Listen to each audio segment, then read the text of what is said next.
Hey friends, Lauren MP, broker and owner of MP Realty, bringing you an urgent message and call to action to make your voices heard tomorrow at the San Diego County Board of Supervisors meeting. The Board of Supervisors is trying to push through an emergency ordinance which will basically make it impossible to remove a tenant from your rental property, even if you need to move into your own property. This will affect not only landlords, but all property owners across San Diego County, people who aspire to be a homeowner one day, and tenants who are happy just living a peaceful life as a renter. And it applies to all cities across San Diego County, from Orange County, from Oceanside, all the way down to Chula Vista. Here's what's going on and how it affects you. So current state rules regarding rent control and just cause eviction went into effect last year, and they say a landlord cannot raise rents more than 5% per year, plus the increase in the consumer price index, which for San Diego County right now, 1.7%. And they can't remove people from the property except for certain just cause reasons, which includes moving into your own property if you need to. And then when COVID hit, the state enacted further protections for renters who are having COVID hardships. And it says basically, if you just sign a declaration, you say, I have a COVID-related financial hardship, you don't have to pay rent, and your landlord cannot evict you for not paying rent.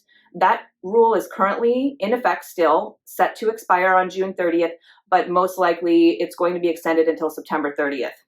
So now last month, certain Board of Supervisors members introduced an emergency ordinance with very little notice, and they mobilized a special interest group to have 200 people call into the Board of Supervisors meeting and speak in favor of this ordinance. There was very little notice, and there was only 12 people on the call who were speaking in opposition to this ordinance. This emergency ordinance would make it basically impossible to remove someone from your rental property, even if they're violating the terms of the lease, if they're harassing other tenants, they're a nuisance, they're damaging your property, and again, even if you need to move into your own property.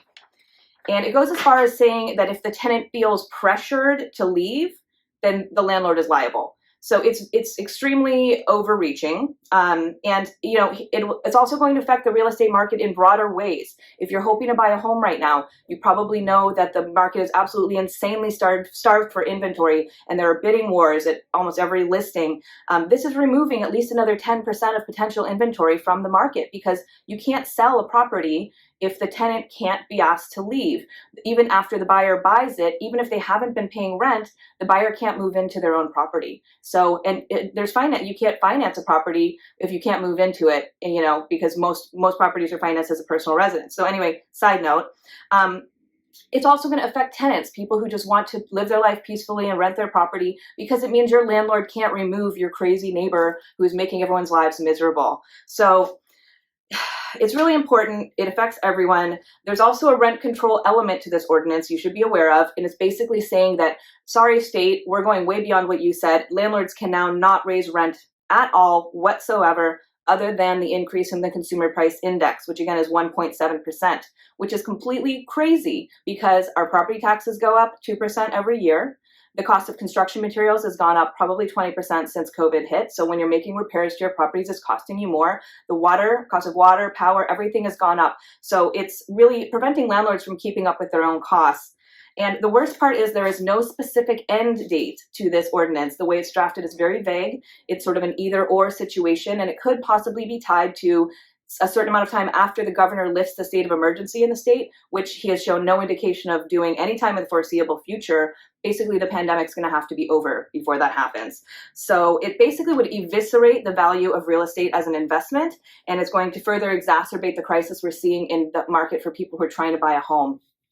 This isn't even touching on the host of legal issues that this brings up under the Constitution, because it actually invalidates any pending notices for to try to remove a tenant, and also pending lawsuits to the point that there's already even been a judgment in the lawsuit that a tenant should be removed, and you're just waiting for the sheriff's lockout. All of that's going to be set back at square one tomorrow if we let this pass. So we cannot let this pass. Our Constitution in California and under the federal law, it is based on our property rights. There are so many parts of this ordinance that are unconstitutional, but we cannot rely on years of litigation to try to get our property rights back. We need to mobilize right now and make our voices heard and prevent this from becoming a law. This would be a huge setback for real estate as investment, for property owners everywhere, for people who want to buy property. I know I'm becoming a little bit of a broken record here, but please, I'm going to give you the resources in this post for calling and emailing your Board of Supervisors member. Please do that, but also it's not enough. We need you to call in tomorrow. It's going to be a pain. You're going to have to be on hold for a while. Put your phone on speaker, work on other stuff in the meantime. But I was on a call with the Board of Realtors and one of the supervisors who's in opposition to this motion.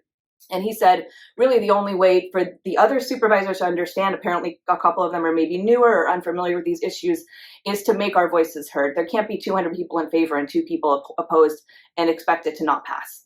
So we need at least 400 of us on the call tomorrow. If you hear me on the call, please shoot me a message. I'll buy you a coffee. I'll buy you a drink. We'll talk about property rights. But please invest the time in this. This is very, very, very important. It's a constitutional issue and it's your property rights. So please protect your property rights. Stand up for your property rights under the Constitution. Get on the call tomorrow and I will see you there. Thank you.